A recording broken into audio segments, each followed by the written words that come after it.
Welcome to the Deep Dive. Today, we're plunging into a health challenge that, well, it touches millions globally. It's something many of us think we understand, but maybe the true complexity, the evolving landscape, it's often hidden. We're talking about type 2 diabetes and its really profound, undeniable connection to obesity. Yeah, and this deep dive is, I think, crucial because how we understand and manage both conditions is just evolving so rapidly. Right. So our mission today is really to cut through all the noise, all the information out there, and distill the most important actionable insights for you. Absolutely. And this deep dive is custom tailored for you, the listener. We're drawing on a ton of recent information, including the latest American Diabetes Association 2025 guidelines and some other really pivotal clinical studies. Yeah, key stuff. Our goal is just to extract those vital nuggets of knowledge, empowering you to be truly well-informed. So let's start by peeling back the layers on type 2 diabetes. Imagine someone, let's call him Fred Banting, maybe 52.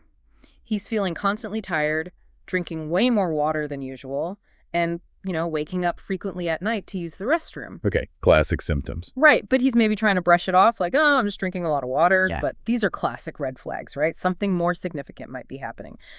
So what truly diagnoses type 2 diabetes? How do we know it's not just Fred drinking too much water? That's a great scenario because it highlights the complexity.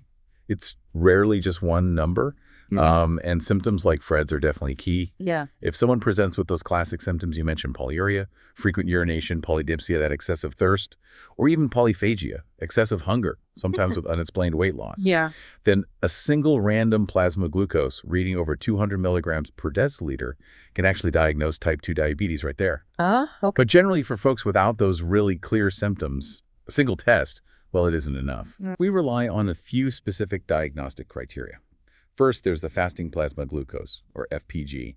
That's your blood sugar after at least 8 hours without any food, no calories. Okay. A reading over 126 milli-GDL is significant, but it usually needs confirmation, either on a separate day or by another diagnostic test from the same blood sample. Got it. Confirmation is key. Exactly. Then we have glycosylated hemoglobin. Most people know it as A1C. This test gives you like an average picture of your blood sugar over the past 2 to 3 months. A longer view. Precisely. An A1C of 6.5% or greater is diagnostic. Though, similar to the FPG, it typically requires confirmation unless those symptoms are just really, really obvious. Okay. And finally, there's the oral glucose tolerance test, or OGTT. This involves drinking a specific sugary drink, 75 grams of glucose, and then checking your blood sugar 2 hours later. If your plasma glucose is over 200 milli-GDL, then that also points to diabetes. Again, usually needing confirmation. So, okay, if I'm getting this right, it's not just about hitting one high number one time. It's either like a consistent pattern shown by multiple tests or having those really clear symptoms Fred had. That's a really important distinction, I think, especially for someone maybe dismissing early signs. Precisely. And that naturally leads us to this concept of prediabetes. This is identified when, say, your FPG is between 100 and 126 milli-GDL. Or maybe your OGTT 2-hour result is between 140 and 199 milli-GDL. Or your A1C falls between 5.7% and 6.4%. Controlling his own. Exactly. For Fred, if his numbers came back in this range, it would be a really critical wake-up call. Prediabetes signals an increased risk, not just for developing full-blown diabetes down the line, but also for cardiovascular disease right now. It absolutely means lifestyle changes are needed and closer medical follow-up. Okay, so why is getting this diagnosis, whether it's prediabetes or full-blown type 2, why is it so important? What's the biggest driver behind all these precise measurements and confirmations? Well, the primary reason for diagnosis is really to trigger a process of care, a process that actively works to prevent the really devastating complications of diabetes. Oh, the long-term stuff. Exactly. Left unmanaged, diabetes can lead to two main categories of problems. There are the microvascular complications. These affect the small blood vessels. Think damage to the eyes, that's retinopathy. Right. The kidneys, which is nephropathy, and the nerves, neuropathy. Okay. Then we have the macrovascular complications. These impact the larger blood vessels, increasing the risk of really serious issues like heart attacks and strokes, coronary artery disease, cerebrovascular disease. And here's something really powerful I saw in our sources. Individuals with type 2 diabetes who effectively manage their blood sugar, their cholesterol, blood pressure, avoid tobacco, and address any signs of kidney stress like the albuminuria, the protein in the urine, they can actually achieve a mortality rate comparable to the general population. That feels like a huge shift from how many people might view a diabetes diagnosis, like it's not necessarily a fixed sentence. It's incredibly hopeful, and it underscores the power of proactive management. It's achievable. Okay, now let's shift our focus a bit to obesity. This is another massive health topic, and for way too long, it feels like it's been oversimplified, often just blamed on a lack of willpower. Yeah. But our sources, they seem to fundamentally challenge that narrative. They absolutely do. So medically, obesity is defined by a body mass index, BMI, of 30 kilograms per meter squared or greater. But the critical understanding now, the real shift, is seeing it as a complex, progressive, and relapsing chronic disease. A disease, not a choice. Exactly. This isn't just about simple overconsumption or not exercising enough. It's driven by this powerful interplay of factors. Genetics play a role. Environmental influences like, how easy it is to get high-calorie processed foods, psychological stress, metabolic adaptations that your body makes, sometimes during weight loss that can make keeping weight off incredibly difficult, and then complex behaviors around eating, activity, even sleep. What really struck me in the research is this fundamental redefinition. Obesity as a disease, influenced by our genes and environment. That feels like a huge societal shift, moving away from blaming people and towards recognizing it as a legitimate medical condition that needs comprehensive care. Precisely. And because it's so complex, assessing obesity, well, it goes beyond just that single number, the BMI. Well, BMI is practical weight in kilograms divided by height in meters squared. It can sometimes be misleading. Like for athletes. Exactly. Athletes with high muscle mass might have a high BMI, but very little actual body fat. And it's also really important to note a specific caveat for Asian American individuals. Standard cutoffs can underestimate their risk. For them, a BMI between 23 and 24.9 kilobutyrmidatorin is already considered overweight, and over 25 kilobutyrmidatorin is classified as obesity. That's a key nuance. It is. And a more nuanced indicator, especially for folks with a BMI between 25 and 35, is waist circumference. This helps predict abdominal fat, that visceral fat, which is particularly risky for health. Right, the belly fat. Yeah. The general cutoffs are over 102 centimeters, about 40 inches for men, and over 88 centimeters or 35 inches for women. But beyond these measures, we now have more comprehensive tools like the Edmonton Obesity Staging System, or EOS. EOS. Tell me more. Yeah, it's a 5-stage system from 0 to 4, and it looks not just at body size, but critically, it incorporates existing medical conditions, mental health factors, and functional limitations related to weight. So it's much broader than just weight. Much broader. And the deep dives show that EOS is actually a stronger predictor of mortality than just BMI or waist circumference alone.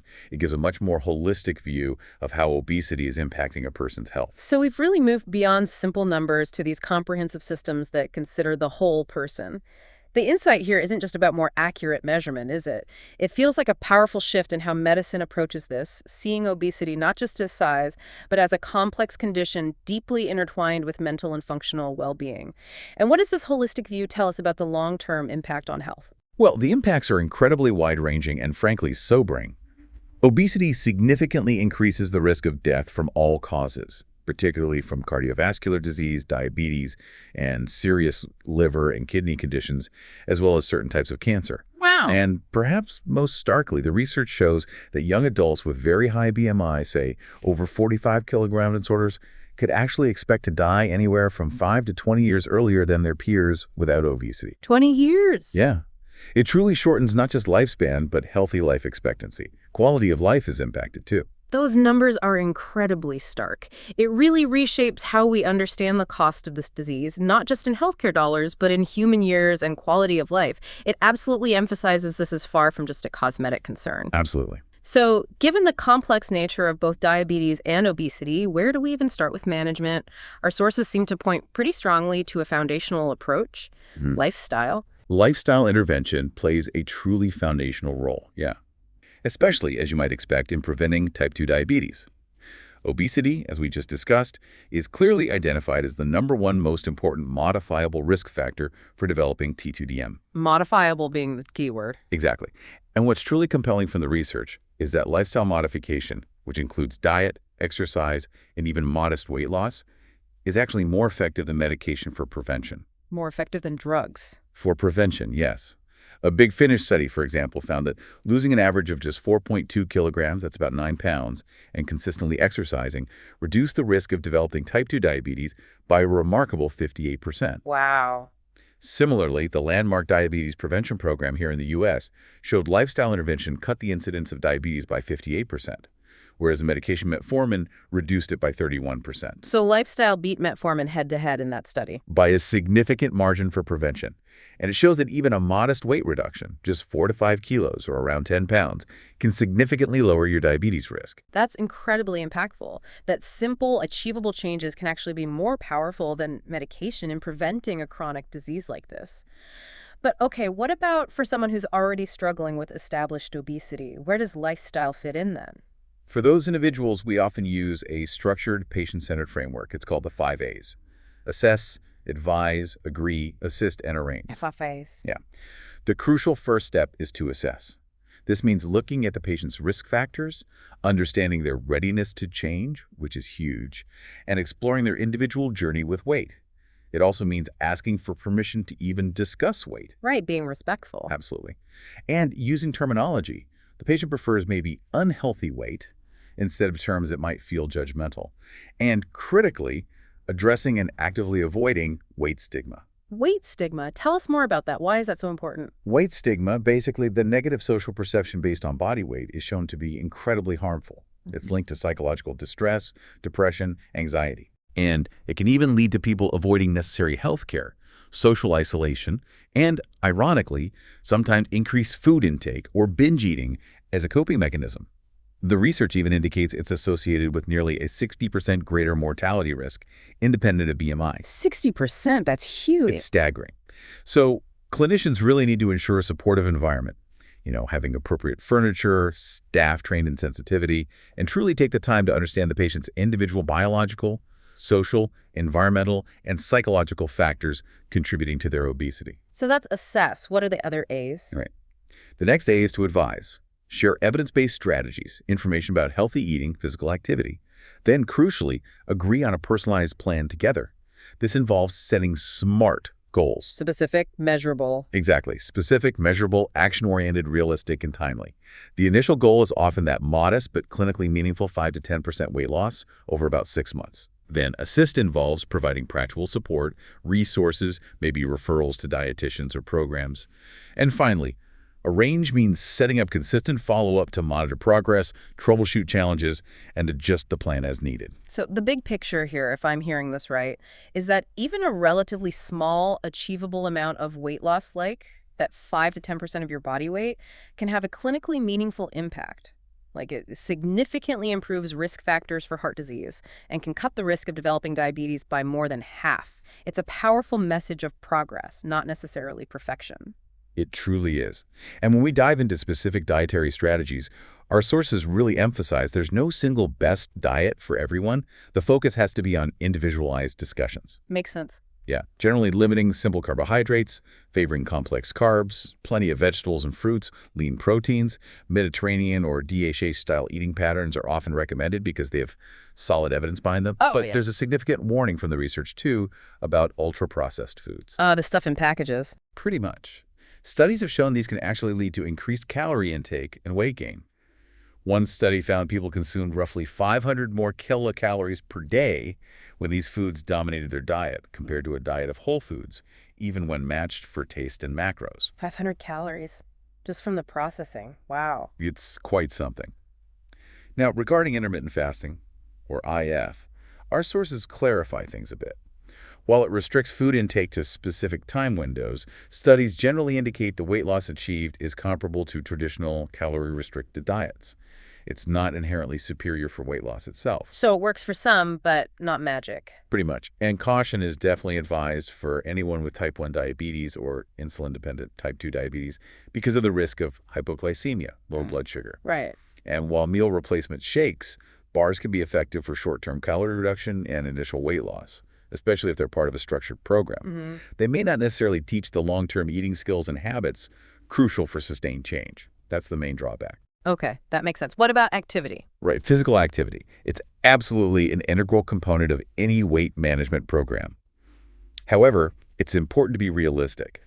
Exercise alone, without dietary changes, typically leads to only modest weight loss, maybe averaging about 0.1 kilograms, like a quarter pound per week. So you can't outrun a bad diet, basically. That's the common phrase, and there's truth to it for weight loss. But where physical activity really shines is as a key predictor of weight loss maintenance, keeping the weight off. So it's crucial for the long game. Crucial. Often requiring higher levels of activity, the research suggests more than 300 minutes per week to successfully maintain weight loss long term. Wow, that's a commitment. It is. The general guidelines for adults recommend 150 to 300 minutes per week of moderate intensity aerobic activity, plus muscle strengthening activities at least twice a week. But for those new to exercise, it's about starting gradually. Even 10 minutes a day is a great beginning. Build up slowly. Exactly. And here's a really crucial benefit. Even if someone doesn't lose weight with exercise, regular physical activity provides immediate, powerful benefits. Things like reduced anxiety, lower blood pressure, improved sleep quality, and better insulin sensitivity. Those happen regardless of weight change. That's a fantastic point. Benefits beyond the scale. So, okay, when lifestyle changes alone aren't enough to reach those health goals, or for people with specific existing health conditions, medication becomes a powerful and, it sounds like, increasingly precise tool. The approach here seems remarkably personalized now, doesn't it? It absolutely is. The decision on which medication to use for type 2 diabetes or obesity is highly tailored. It's not a flowchart anymore, really. Right. We consider the presence of major comorbidities. Does the person have established heart disease or heart failure, chronic kidney disease, maybe liver disease? We also have to weigh the risk of hypoglycemia, low blood sugar with each drug. How does it impact body weight? What are the potential side effects? Cost is a huge factor, of course. And critically, patient preferences and goals matter. So it's really far from a one-size-fits-all approach then. It sounds like a very sophisticated, tailored strategy based on your unique health profile and your circumstance. Exactly right. Let's look at some of the key drug classes that have really transformed management recently. Metformin. Many people know this one. It's long been a foundational medication for many, mostly because it's low cost, has a low risk of hypoglycemia, and can cause modest weight loss or be weight neutral. The old standby? Kind of. However, it's really important to understand now it's no longer the automatic first choice if certain comorbidities like heart or kidney disease are present. Ah, okay, that's a big shift. It is. Then we have the SGLT2 inhibitors. You can think of these as helping your kidneys flush out excess sugar into the urine. Okay. This leads to not only better blood sugar control and some weight loss, but really crucially, they offer significant proven protection for the heart, reducing the risk of heart attacks and strokes, improving outcomes in heart failure both types, actually, and slowing the progression of chronic kidney disease. Wow, so heart and kidney benefits. Major ones. In fact, for patients who already have these specific heart or kidney conditions, an SGLT2 inhibitor can, and often should, be chosen as the initial therapy, even before metformin. Before metformin. Okay. Yeah. Now, while they're very beneficial, they do have some common side effects, like genital fungal infections and a small increased risk of something called DKA, even with normal blood sugar sometimes. Good to know. What's next? Next up are the GLP-1 receptor agonists, or GLP-1 RAs. These medications mimic natural hormones, incretins, that help your body produce more insulin when your blood sugar is high, lower glucagon, which raises blood sugar, and slow down digestion, which helps you feel fuller longer. These are the ones getting a lot of attention for weight loss, right? Like semaglutide. Exactly. This class, including drugs like semaglutide, liraglutide, dulaglutide, leads to significant weight loss. Semaglutide generally being the most potent in the class for weight loss. And beyond weight, they've demonstrated a powerful ability to reduce cardiovascular mortality and slow the progression of chronic kidney disease. So heart and kidney benefits here too. Yes, strong evidence there as well, which is why they're often preferred over insulin for many patients who need an injectable therapy. You get broader benefits and less risk of low blood sugar or weight gain compared to insulin. Common side effects, though, are often gastrointestinal nausea, bloating, sometimes vomiting, especially when starting. Okay. And then there's a newer innovation, tirzepatide. This is a weekly injectable that combines the actions of a GLP-1 RA with another hormone called GIP, so it's a dual agonist. 2 hormones in one shot. Kind of, yeah.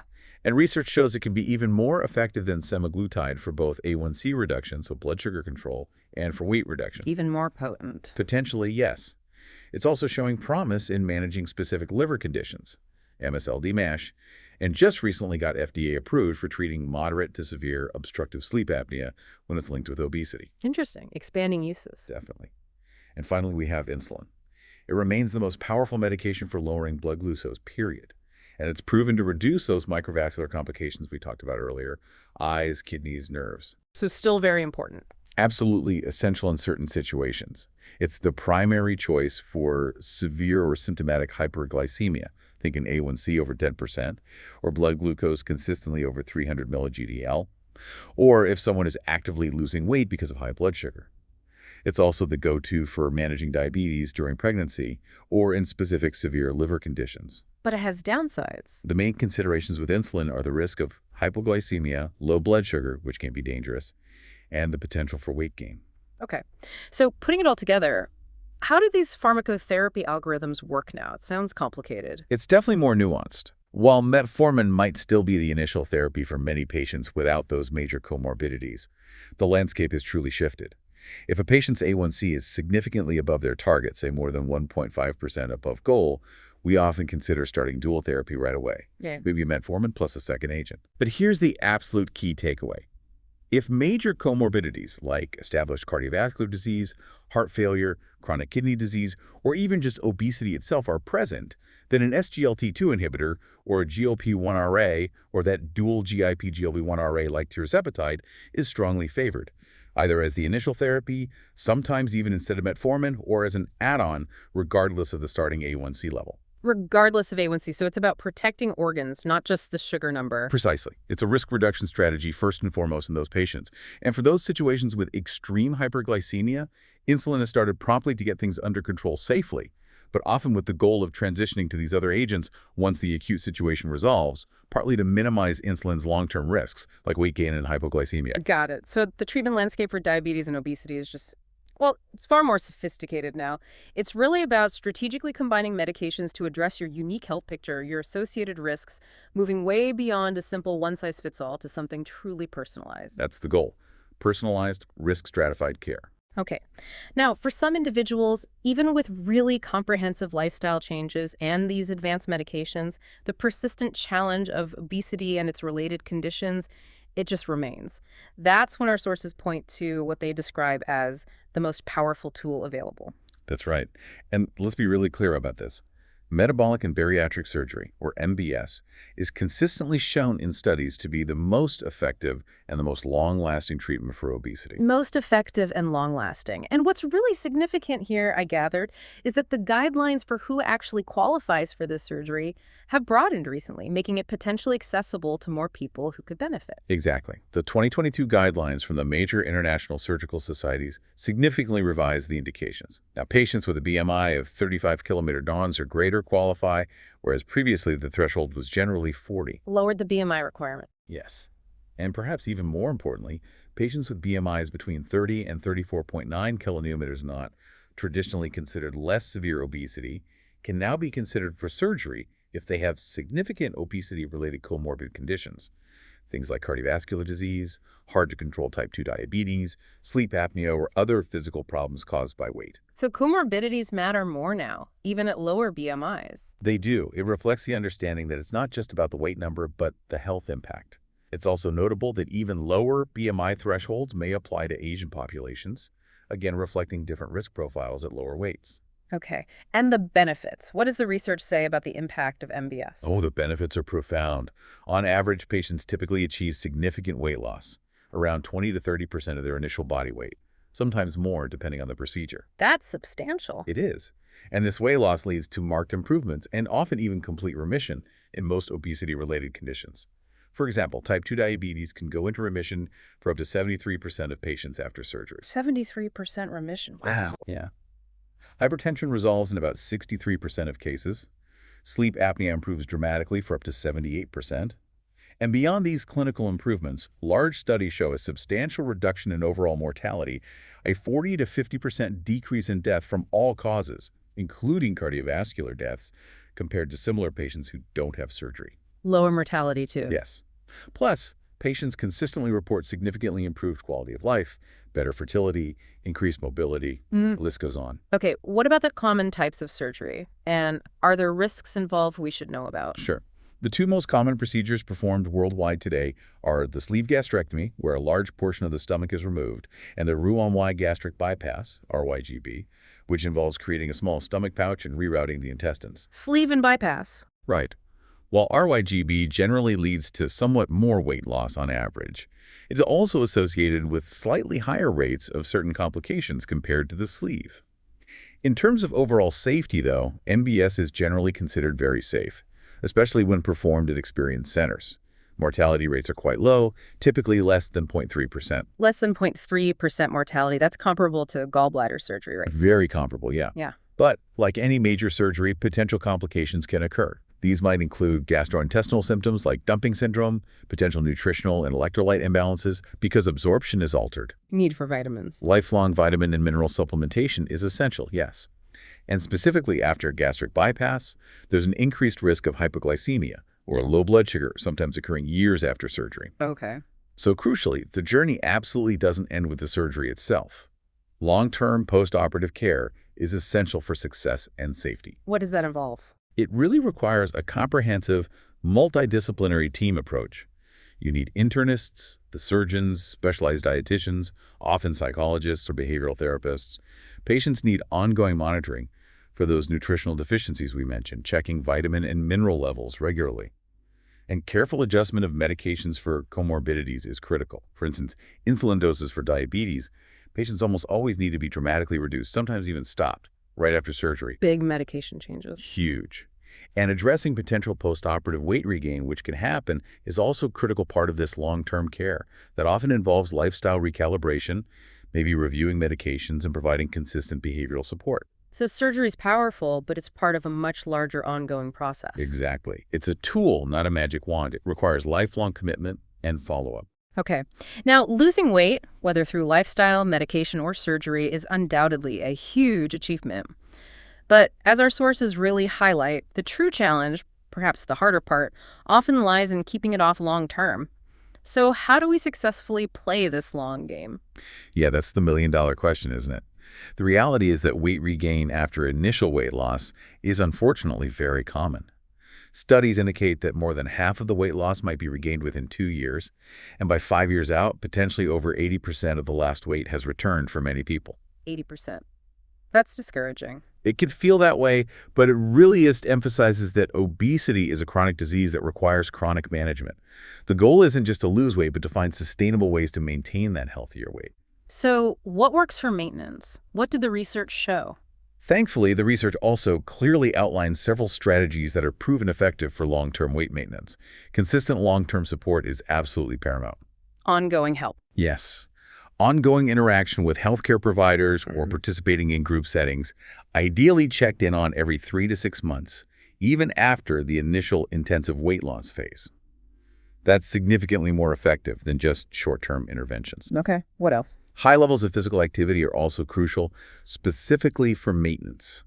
We mentioned this earlier, often requiring more than that 300 minutes per week mark to successfully keep the weight off long-term. So exercise becomes even more important for keeping it off than losing it initially. In many ways, yes. Another powerful strategy is regular self-monitoring. This includes things like daily or frequent self-weighing and consistent tracking of dietary intake. Both those behaviors are strongly linked to successful weight maintenance in studies. Staying accountable to yourself. Exactly. Maintaining consistent eating patterns also seems vital, trying to eat healthily across weekdays and weekends, avoiding those diet holidays that can derail progress. Makes sense. For those who achieved weight loss with the help of anti-obesity medications, continued pharmacotherapy, staying on the medication long-term, has been shown to be necessary for maintaining that weight loss for many people. Stopping the medication often leads to weight regain. So the meds might be long-term too. For many, yes, reflecting the chronic nature of obesity. And of course, as we've discussed extensively, metabolic and bariatric surgery offers the most sustained weight loss outcomes overall. Right. So the core message here seems to be that obesity, very much like diabetes, is a chronic condition. It truly demands chronic management strategies. It's definitely not a one-and-done fix, but really an ongoing journey that requires continuous engagement and a supportive framework. Exactly. And I think it's really essential to help shift the focus for individuals, not just fixating on the number on the scale, but celebrating the clinical improvements, better blood pressure, better blood sugar, improved cholesterol, feeling better functionally. Those are powerful motivators. Focus on health gains, not just weight loss. Precisely. And helping people understand that setbacks are normal, they're part of this complex journey. The key is continuous support and engagement to navigate the path forward, not giving up when things get tough. Well, this deep dive has truly unpacked, I think, the intricate world of type 2 diabetes and obesity.